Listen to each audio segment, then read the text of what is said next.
Hello, my people. We do not know we have been wasting our time asking Rabiu Kwankwaso to be the vice presidential candidate to our brother, Mr. Peter Obi.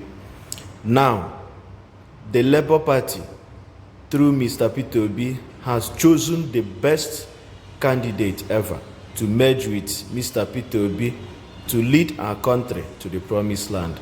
Let's listen to the vice presidential candidate from the Labour Party in the person of Senator Yusuf. I thought His Excellency Peter Obi has a lot of choices. I'm not the only one. I still think I'm not the best. But if he says so, oh, well, then thank God, let's roll. Okay. I cannot sit and let Nigeria continue to be in the hands that we currently are. I saw how Nigeria was misruled post 2015. I gave my clear reasons. You made three promises. Security. They rigged the results and said that by December 2015 they had technically defeated, which was a lie. Just now you made a report that Boko Haram members had escaped. We need apologies from those who lied to us. The second thing, they said the economy was improving, and I know how to measure economies. The economy was not improving. The third thing, they had become far more corrupt, and again, I do have ways of measuring corruption than any government in the history of Nigeria. So, with due respect, I quickly withdrew from the then APC that I was meant to be by default. I never cut any card of APC. And then, I moved right back into the, again, leading opposition political party, which again is consistent. Until again it came to a point where delegates were being procured. And I reminded PDP, these are the reasons I joined this great party in the first place.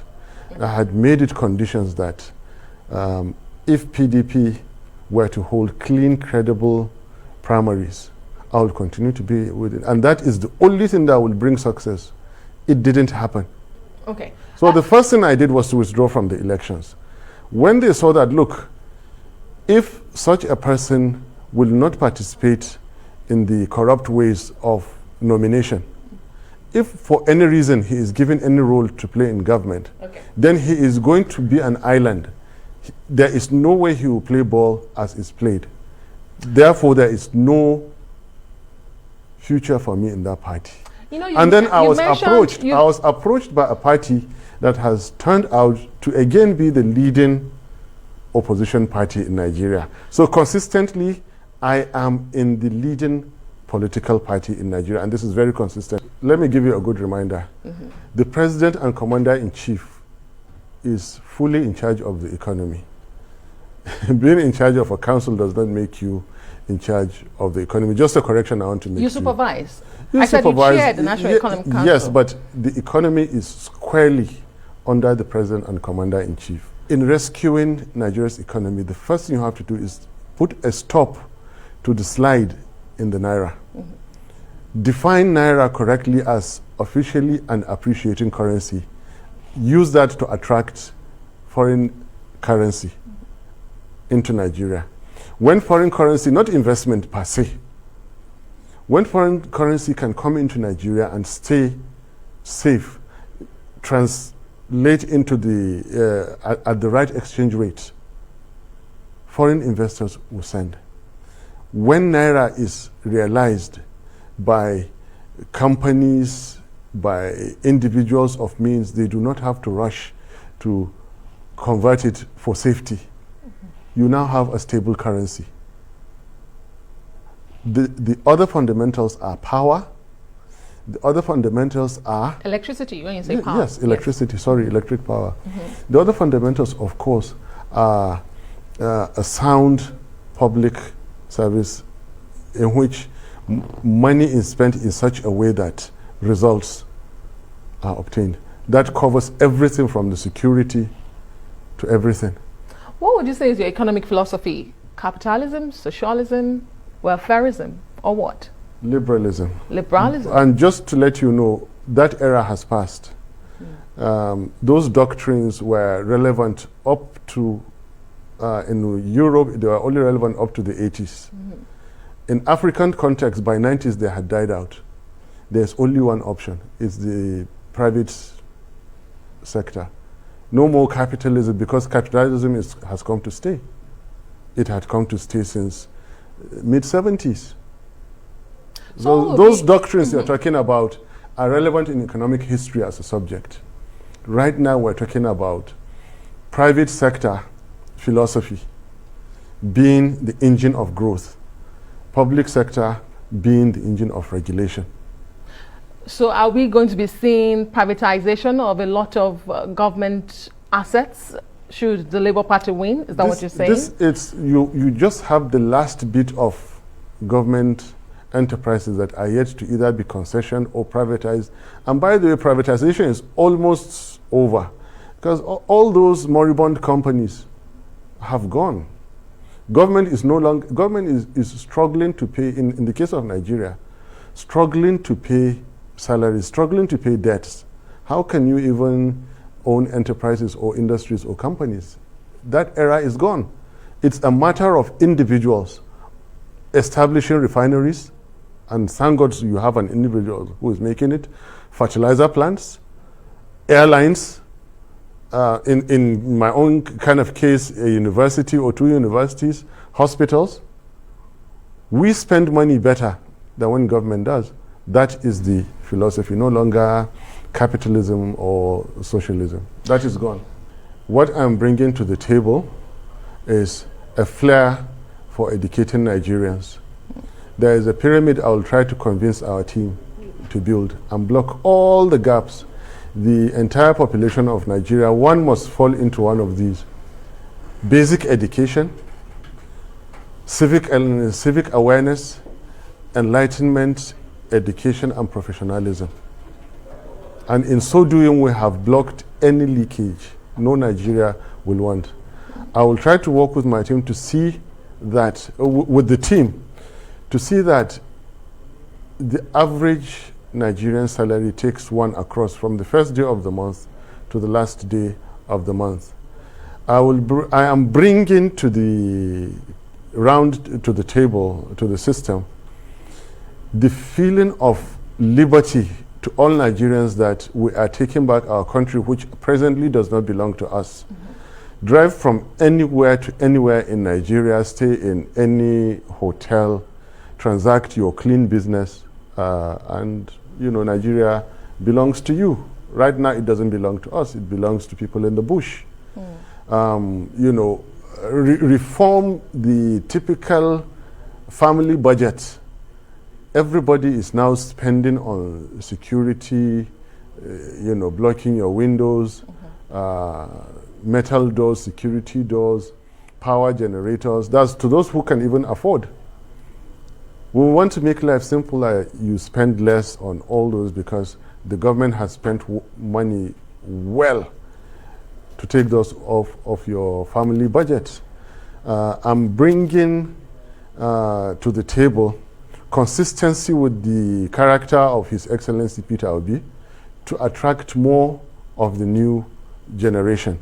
We want to respectfully retire anybody who is beyond our average age between me and him.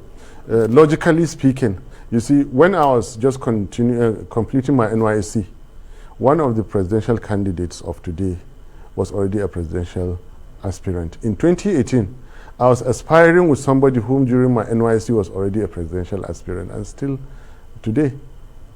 The whole generation, 2 generations now, we just want to make it like from the ballot box, Your Excellency, sir, both of you, with due respect, we have retired you. I'm working with responsible, respectable clergy to further educate others, to see people as Nigerians. There's also a certain agenda which I'm doing deep down up north, like, hey, gentlemen, please think, in the last 8 years, what have you had? You had religious bigotry, you had tribal bigotry and all that. For 12 years, 12 million people were insisting on, you finally got it, and in the last 8 years, what happened? You became more insecure, you became poorer, you became more disunited. Now, what do you want in your life? Do you want security? Do you want prosperity? Okay, please let us show you how. How is we're getting a credible leader. Now, out of 3 or 4 candidates, we put them on the table, sense, logic, knowing what is right from what is wrong. And I have argued very well successfully that you don't need to hold any form of certificate to know the difference between right and wrong. We are presently convincing people of North that electing for yourself a good leader is practically putting money in your pocket, practically bringing security to your doorstep, education in your head, healthcare in your body, simply because you have a good leader. How are they receiving that message? Very well. Listen. Okay. I'm in the business of classrooms. There is one sitting which I told them, look at it. No natural disasters in Nigeria, but look at the countries with responsible leaders, but with a great deal of natural disasters. Give them 6 months, they would have entirely recovered, and even better than before, built better houses, better bridges than the ones that the natural disaster destroyed. When you have just one bad leader, the ground will be shaken not for earthquake, from bombs dropping, from bombs exploding. That is where we are approaching very, very fast. The only train that was functional in Nigeria for passengers, not done by this government, has been blown. After all promises, up till today, they have not fixed the train, they have not released the captives. And what do we get? Kuje prison attack, liberated. So I am succeeding, we're succeeding in making people, if you want earnestly, honestly to yourself, peace and prosperity, allow us to tell you what you need, and what you need is a credible leader. Right now in 2023 Nigerian political elections, right now all I can see is a Peter Obi. With due respect to the others, I have high regards for them. I've worked with Atiku. Atiku is knowledgeable in his own right, a master politician and all that.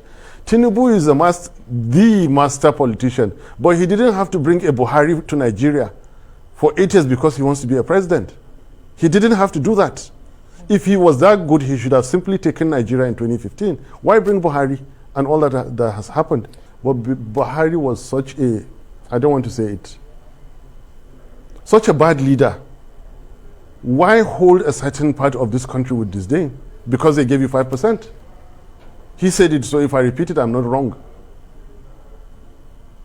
He yielded to the master politician of Nigeria because they funded him and everything. Okay, FRS belongs to you, SGF belongs to you, and he's putting certain kinds of northerners so that by either 19 or 23, he could then draft them as his deputies. This is wrong. Then you asked me how it was handled. I've answered that. Yes. But anything about, look, I am too Nigerian to succumb to answering questions about Tony Igboho and the other gentleman, Kalu. Nnamdi Kalu. I'm too Nigerian to discuss those. My overwhelming interest now by engagement is education. By government role is security and economy. Do you understand? His Excellency Peter Obi is of a certain technical opinion that they hardly exist. And if you listen to his arguments, he's right. If they had not been mismanaged, they would not be there today.